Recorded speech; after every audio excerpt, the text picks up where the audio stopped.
श्री भगवान बोले, मैंने इस अविनाशी योग को सूर्य से कहा था। सूर्य ने अपने पुत्र वैवस्वत मनु से कहा और मनु ने अपने पुत्र राजा इक्ष्वाकु से कहा है। परंतप अर्जुन, इस प्रकार परंपरा से प्राप्त इस योग को राजर्षियों ने जाना, किंतु उसके बाद वह योग बहुत काल से इस पृथ्वी लोक में लुप्त प्राय हो गया। तो मेरा भाकित और प्रिय सखा है, इसलिए वही यह पुरातन योग आज मैंने तुझको कहा है, क्योंकि यह बड़ा ही उत्तम रहस्य है, अर्थात गुप्त रखने योग्य विषय है। अर्जुन बोले, आपका जन्म तो अर्वाचीन अभी हाल का है और सूर्य का जन्म बहुत पुराना है, अर्थात कल्प के आदि में हो चुका था। तब मैं इस बात को कैसे समझूं कि आप ही ने कल्प के आदि में सूर्य से यह योग कहा था। श्री भगवान बोले, हे परंतप अर्जुन, मेरे और तेरे बहुत से जन्म हो चुके हैं, उन सब को तू नहीं जानता, किंतु मैं जानता हूँ। मैं अजन्मा और अविनाशी स्वरूप होते हुए भी तथा समस्त प्राणियों का ईश्वर होते हुए भी अपनी प्रकृति को अधीन करके अपनी योग माया से प्रकट होता हूँ। हे भारत, जब जब धर्म की हानि और अधर्म की वृद्धि होती है, तब तब मैं अपने रूप को रचता हूँ, अर्थात साकार रूप से लोगों के सम्मुख प्रकट होता हूँ। साधु पुरुषों का उद्धार करने के लिए, पाप कर्म करने वालों का विनाश करने के लिए और धर्म की अच्छी तरह से स्थापना करने के लिए मैं युग युग में प्रकट हुआ करता हूँ।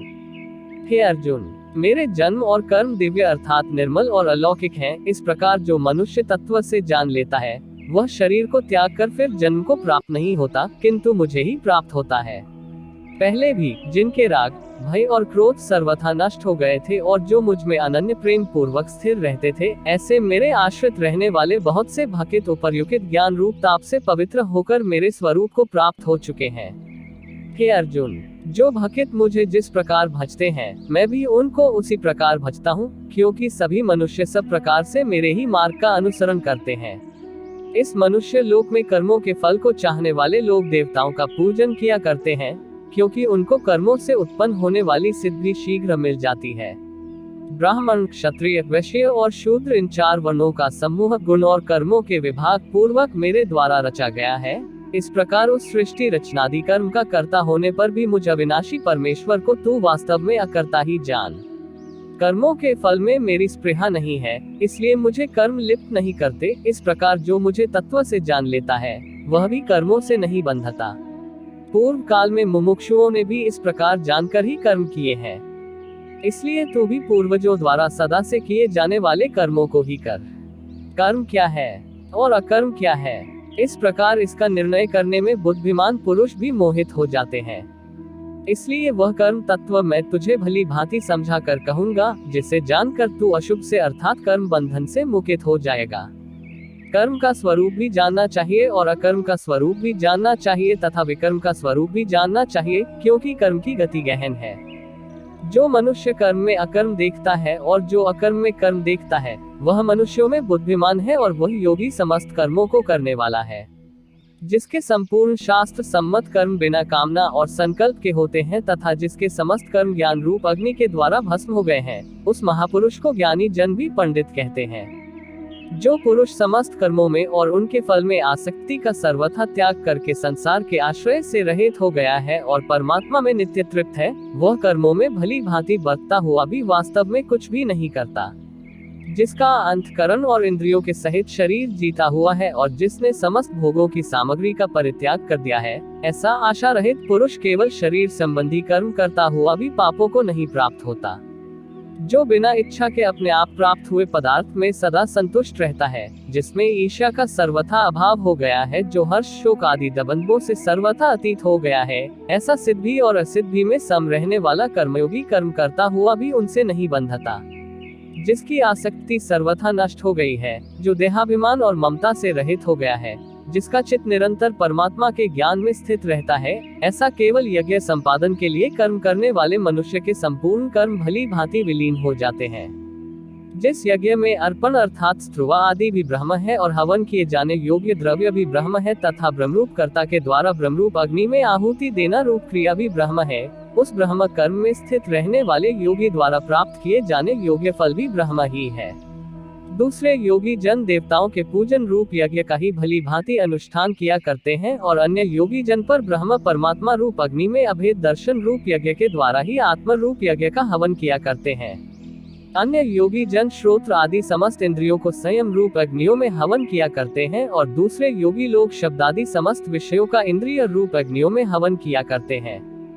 दूसरे योगी जन इंद्रियों की संपूर्ण क्रियाओं को और प्राणों की समस्त क्रियाओं को ज्ञान से प्रकाशित आत्मा संयम योग रूप अग्नि में हवन किया करते हैं। कई पुरुष द्रव्य संबंधी यज्ञ करने वाले हैं, कितने ही तपस्या रूप यज्ञ करने वाले हैं, तथा दूसरे कितने ही योग रूप यज्ञ करने वाले हैं, कितने ही अहिंसादी तीक्ष्ण व्रतों से युक्त यत्नशील पुरुष स्वाध्याय रूप ज्ञान यज्ञ करने वाले हैं। दूसरे कितने ही योगी जन अपान वायु में प्राणवायु को हवन करते हैं। वैसे ही अन्य योगी जन प्राणवायु में अपान वायु को हवन करते हैं तथा अन्य कितने ही नियमित आहार करने वाले प्राणायाम परायण पुरुष प्राण और अपान की गति को रोककर प्राणों को प्राणों में ही हवन किया करते हैं। ये सभी साधक यज्ञों द्वारा पापों का नाश कर देने वाले और यज्ञों को जानने वाले हैं। हे कुरुश्रेष्ठ अर्जुन, यज्ञ से बचे हुए अमृत का अनुभव करने वाले योगी जन सनातन परब्रह्म परमात्मा को प्राप्त होते हैं और यज्ञ न करने वाले पुरुष के लिए तो यह मनुष्य लोक भी सुखदायक नहीं है, फिर परलोक कैसे सुखदायक हो सकता है। इसी प्रकार और भी बहुत तरह के यज्ञ वेद की वाणी में विस्तार से कहे गए हैं। उन सब को तू मन इंद्रिय और शरीर की क्रिया द्वारा संपन्न होने वाले जान। इस प्रकार तत्व से जानकर उनके अनुष्ठान द्वारा तू कर्म बंधन से सर्वथा मुक्त हो जाएगा। इसी प्रकार और भी बहुत तरह के यज्ञ वेद की वाणी में विस्तार से कहे गए हैं। उन सब को तू मन इंद्रिय और शरीर की क्रिया द्वारा संपन्न होने वाले जान। इस प्रकार तत्व से जानकर उनके अनुष्ठान द्वारा तू कर्म बंधन से सर्वथा मुक्त हो जाएगा। हे परंतप अर्जुन, द्रव्यमय यज्ञ की अपेक्षा ज्ञान यज्ञ अत्यंत श्रेष्ठ है तथा यावन मात्र संपूर्ण कर्म ज्ञान में समाप्त हो जाते हैं।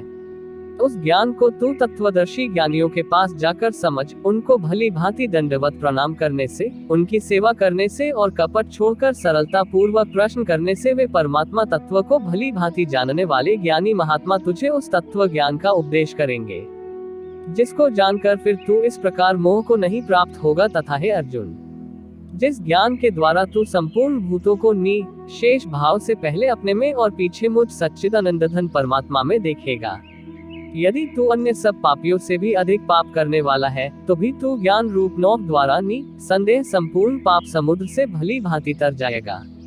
क्योंकि हे अर्जुन, जैसे प्रज्वलित अग्नि ईंधनों को भस्म कर देता है, वैसे ही ज्ञान रूप अग्नि संपूर्ण कर्मों को भस्म कर देता है। इस संसार में ज्ञान के समान पवित्र करने वाला संदेह कुछ भी नहीं है। उस ज्ञान को कितने ही काल से कर्मयोग के द्वारा शुभांतकरण हुआ मनुष्य अपने आप ही आत्मा में पा लेता है। जितेंद्रिय साधन परायण और श्रद्धावान मनुष्य ज्ञान को प्राप्त होता है तथा ज्ञान को प्राप्त होकर वह बिना विलंब के तत्काल ही भगवत प्राप्ति रूप परम शांति को प्राप्त हो जाता है। विवेकहीन और श्रद्धारहित संशययुक्त मनुष्य परमार्थ से अवश्य भ्रष्ट हो जाता है। ऐसे संशययुक्त मनुष्य के लिए न यह लोक है, न परलोक है और न सुख ही है।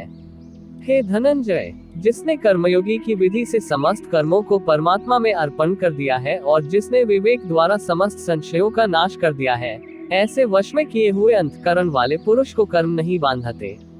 इसलिए हे भरतवंशी अर्जुन, तो हृदय में स्थित इस अज्ञान जनित अपने संशय का विवेक ज्ञान रूप तलवार द्वारा छेदन करके समत्व रूप कर्मयोग में स्थित हो जा।